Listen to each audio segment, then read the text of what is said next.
Now, I'm a Member of Parliament and was elected first in 2005 for a constituency that at the time was called Hammersmith and Fulham. After a boundary change, I was elected for the new constituency of Chelsea and Fulham in 2010. Just a bit of background, since 2011 I've been a government minister as well, which is a separate role to being a Member of Parliament. And for the last just over a year I've been the government's Deputy Chief Whip. So it's my job, if you like, to help run the business of Parliament, to make sure that things pass off in an orderly way and the whole place is well organised here. Now, Parliament Week, one of the greatest things I think about being here is just the history and heritage and tradition. It's not just tradition for its own sake. There's a very, very important whole side to that. But we are actually today in the third oldest parliament in the world, and actually the oldest parliament of any major country. The two older ones are the Icelandic Althing and the parliament on the Isle of Man, both set up by the Vikings back in about the 11th or 12th century. This is, if you like, since it was founded or called first by Simon de Montfort in 1265, the oldest parliament of a major democracy in the world, which has actually spawned quite a few copycats. Whenever I go around the world, I see parliaments. You can see a lot of what they take was originally taken from this parliament. Even countries like the United States, even countries that, if you like, have now adapted that to all kinds of different ways. If you go to a country like Nigeria, you can see that that is based very much on the UK Parliament. The Canadian Parliament, which is very much in the news recently in relation to the outrage at the Canadian Parliament, you could see from the building and from the way the whole place is organised that is a very, very closely modelled on our Westminster.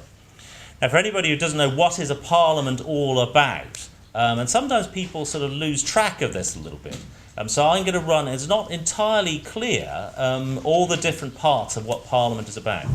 Parliament is, first of all, about representative democracy. You know, we, as the people, elect representatives. I represent around 75,000 people in Chelsea and Fulham, and it's part of my job is to make sure that their views are represented here in the House of Commons.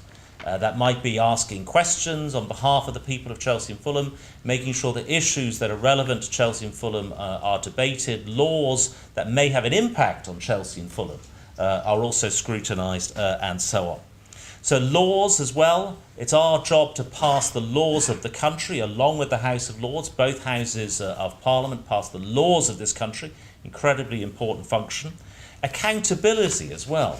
The government, and I mentioned as well I'm part of the government is also accountable to Parliament, which is an incredibly important thing. I think a lot of people get sometimes confused between what is the government, what is Parliament, sometimes blame Parliament for something the government has done, whereas actually members of Parliament may well have passed the law, but not all members of Parliament agreed with the government, obviously almost by definition. And also so accountability and issues to be raised. I mean, it could be something which isn't necessarily of immediate importance to one's constituents, or particularly for that constituency, but is nevertheless something that we think should be debated. Now, I'm looking around for an enunciator. There's not an enunciator in the Jubilee Room, but one of these green screens, or the red screens for the House of Lords, will tell you what's going on in that House of Parliament at the moment. And there is a debate in the House of Commons on the role of money in society, which is quite an esoteric debate. But anybody who's particularly interested in these things like money supply and the economies of money, that is the debate that is going on in the House of Commons at the moment, led by Steve Baker, the member for Wickham. Now, standing here in the Jubilee Room, this area is the oldest part of Parliament. This is the only part that did not burn down. The whole place burned down in 1852. Due to a fire, and the Westminster Hall and these areas were the areas that survived. There was also, Parliament was hit, or the House of Commons chamber was hit by a direct hit from a bomb from the Luftwaffe in May 1941. So at various times, this place has come under attack in all kinds of different ways. And I'm actually relieved to say that's not been the case that I've been here, particularly. In some ways, we're quite lucky. Vesna Petkovic, who's been instrumental in setting up today. Now, Vesna is from a country called Serbia. And in 2000, which is not really that long ago, when I was in Belgrade just a few days after Parliament had been attacked and effectively burned down. Now, Serbia is not that far away, around about 2,000 kilometres. And that's not that far away from us, that actually you could have a situation where the Parliament is burned down, which would effectively prevent Parliament from holding the government to account. I should add that the situation in Serbia has improved enormously since then, but I think shows some of the importance that Parliament can have. And just in my lifetime, in terms of the importance of Parliament and the importance of democracy, if I were to go back to the 1980s when I became an adult, I spent a lot of time in places like East Berlin and Prague and the former Eastern Bloc at that time. And it may seem, we're celebrating the 25th anniversary of the fall of the Berlin Wall, but it's worth thinking about what the situation was at that time prior to the fall of the Berlin Wall, where you had a situation where people were oppressed in those countries, again only 2,000 kilometres away, if you like, a day's journey by train, 2 hours journey by plane, to countries. I spent a lot of time in those countries at that time, meeting people. I remember meeting a man in Romania who'd had electrode treatment done to him because of his views against the regime of Nicolae Ceausescu. I remember talking to a young woman in Czechoslovakia who was terribly upset about having her letters read by the secret police. I remember talking to a cook in East Berlin who'd been locked up for a year merely for applying for an exit visa to leave the country. Now, it's hard to imagine in 2014 in a country like the United Kingdom that simply applying to leave the country would actually lead to you being in prison for a year or potentially longer, and very horrible things happening to you. And that really wasn't that far away. And one of the great things about my adult life is how much democracy has spread across the world, the importance of parliamentary democracy has spread across the world. These days you'd have to go quite a long way to find a country where there is serious oppression of the people in quite that same way.